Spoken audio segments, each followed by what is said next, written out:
Time for sports now. I'm John Garcia Jr. Sensational sports day nationwide and right here in Syracuse. Now, famous cities like Boston, Chicago, Buffalo, and Edmonton have been the sites of outdoor classics in the National Hockey League. One step down in the AHL, it never happened. Well, until now. And that host city, right here in Syracuse. The Binghamton Senators only had to travel 66 miles up I-81, and Patterson would drop the first puck. And he said he was going for Binghamton. Not going for this guy.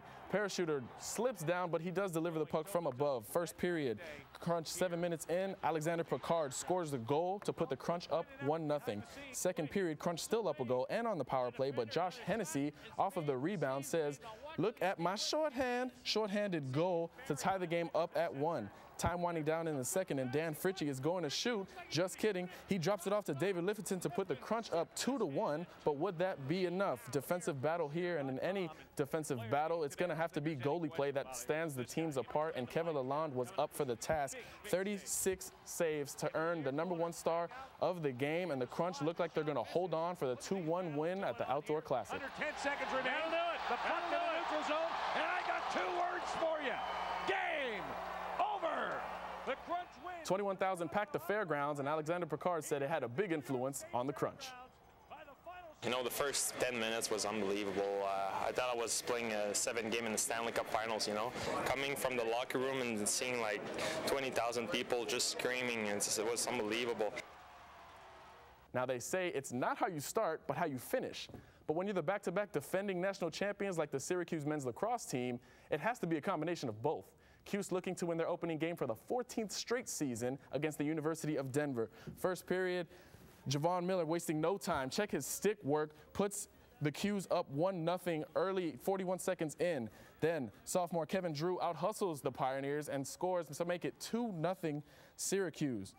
Later in the first with Cuse up 2, Cody Jamieson with 5 Pioneers around him, doesn't matter. One of his career high 4 goals on the day. Cuse up 8-2 after the first, and they would go on to win this one 15-9, not looking back against DU. Now, Orange basketball also in the national spotlight, eyeing a #1 seed in the NCAA tournament.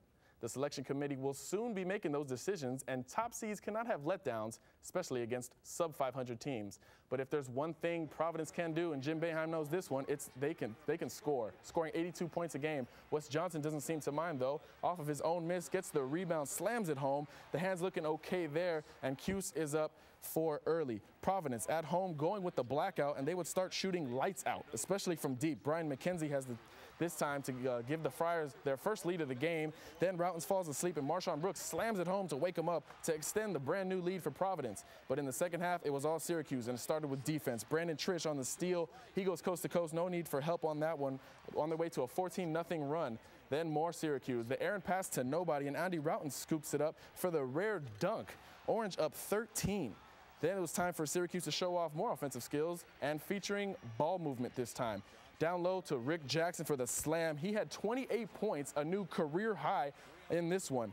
On the defensive, Cuse would rise up, literally. Wes Johnson on the block starts the break. Joseph dishes off to Routens, and Routens stops and pops. One of his 8 threes on the day, and the Cuse would go on to dominate the second half and win this one 99-85.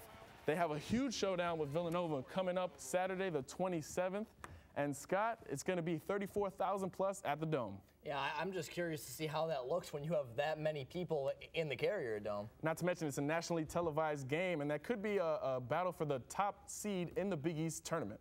Well, thanks again, John. That does it for us here on NCC News. Be sure to tune in tomorrow morning at 7 for NCC News. Good morning.